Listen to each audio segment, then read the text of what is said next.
In the early 19th century, Utah, then known as part of the territory of Mexico, was a sparsely inhabited region, primarily occupied by indigenous Native American tribes, including the Utes, Shoshone, Paiute, and Goshoot Indians. The area now known as Utah was part of the larger region known as the Great Basin. It is characterized by its arid deserts, rugged mountains, and vast expanses of open land. At that time, there were no permanent European settlements in what is now Utah. The region was largely untouched by European colonization, and the few non-indigenous people who traveled through the area were primarily fur trappers, explorers, and traders. It wouldn't be until the mid-19th century that the isolated region would see significant European-American settlement and development. But for that to happen, we need to go back to the year 1820. In a grove of trees near a home in Palmyra, New York, a 14-year-old boy named Joseph Smith claimed to experience a vision in which he saw God the Father and Jesus Christ. This event, known as the First Vision, is considered the beginning of the restoration of the gospel. It wouldn't be his last revelation. After this event, Joseph Smith would claim to receive numerous revelations on doctrinal and organizational matters. One of the key elements of Joseph Smith in attracting many followers was his charismatic personality and ability to inspire others with his preaching and teachings. Thus, in 1830, his community started to grow significantly in the years following the formal organization of the Church of Jesus Christ of Latter-day Saints. The community experienced particularly rapid growth after the Mormons settled in Kirtland, Ohio in the early 1830s. During their time in Kirtland, Joseph Smith and his followers established a strong religious community, built a temple, and attracted converts through their missionary efforts and charismatic leadership. The Kirtland period saw a surge in membership and expansion of the Mormon movement, laying the foundation for further growth in subsequent years. However, it wasn't all roses and sunshine in Kirtland. Many Mormons faced financial struggles caused by the rapid influx of settlers draining local resources, leading to extreme competition for jobs and housing. The Mormons also faced leadership challenges and interpersonal conflicts during their time in Kirtland. Smith's authority was questioned by some members, and he faced criticism for his handling of various issues, including the collapse of the Mormon financial institution, the Kirtland Safety Society. The failure of the Kirtland Safety Society in 1837 contributed to economic instability and financial ruin for Mormons in the area, and would eventually lead to the departure of many Mormons from Kirtland. After leaving Kirtland, Ohio, Mormons migrated to several different locations, seeking refuge and opportunities for settlement. The most notable place where Mormons migrated was the far west Missouri. Initially, Mormons found some success in Missouri, particularly in areas like Jackson County, where they purchased land and began building settlements. However, tensions soon arose between the Mormon settlers and the early residents, fueled by religious differences, economic competition, and concerns about political power.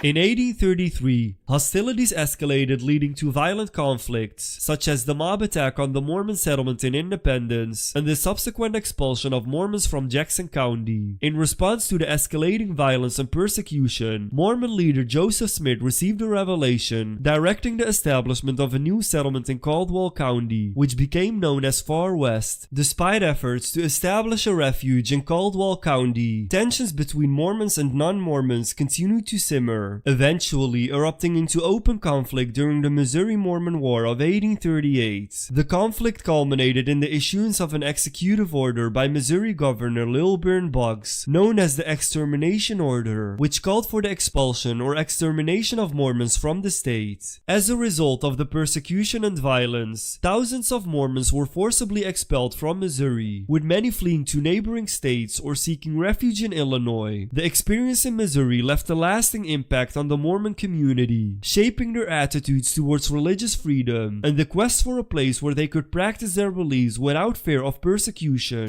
They established a new settlement called Nauvoo along the banks of the Mississippi River. Under the leadership of Joseph Smith, Nauvoo grew rapidly and became a thriving community for the Mormon Church. However, tensions with non-Mormon residents eventually led to further persecution and violence. In 1844, Joseph Smith was assassinated by a mob while he was jailed in Carthage, Illinois. Following his death, leadership of the Mormon Church passed to Brigham Young. Under his direction, the Mormons began preparations to leave Nauvoo and find a new home where they could practice their religion without interference. In 1846, they began the exodus westward, crossing the Great Plains and Rocky Mountains in search of a place to establish a permanent settlement. Brigham Young organized advance parties to scout ahead and locate a suitable location for settlement. These advance groups, led by individuals like Orson Pratt and Erastus Snow, explored various areas in present-day Utah. When the Mormons began to settle in Utah, which was Native American territory, tensions arose over land use and resources, which led to Native Americans raiding settlements and wagon trains passing through the area. Mormon settlers then retaliated by attacking a Shoshone winter encampment along the Bear River. The attack resulted in the deaths of hundreds of Shoshone men, women, and children, making it one of the deadliest incidents of violence against Native Americans in the American West. This catastrophe would later be known as the Bear River Massacre. The Bear River Massacre further fueled the cycle of violence and retaliation, leading to continued conflicts and sporadic skirmishes between Native American tribes and Mormon immigrants. In the late 19th century, efforts were made to improve relations between the two groups through negotiations, treaties, and cultural exchanges. The willingness of both groups to engage in dialogue and seek peaceful resolutions played a significant role in easing animosities and promoting coexistence. Native Americans would eventually play an important role in assisting Mormons in settling in Utah. Tribes such as the Utes provided valuable knowledge about the land, resources, and survival techniques to Mormon settlers. After a long journey westward, the Mormons under the leadership of Brigham Young chose Salt Lake Valley to build what would later be the city with the largest Mormon community in the United States. They chose Salt Lake Valley because of its remote and isolated geography and believed it would protect them from further persecution. The valley also provided fertile land for agriculture and access to water from the nearby Great Salt Lake. In 1847, the Mormons began planning and organizing the layout of the city. They surveyed the land and laid out the city streets in a grid pattern, with wide streets to accommodate their wagons and provide space for future growth. The Mormons worked together to construct homes, buildings, and infrastructure, using locally available materials such as adobe, lumber, and stone. They established farms and irrigation systems to support the community's food needs and promote agricultural development in the region.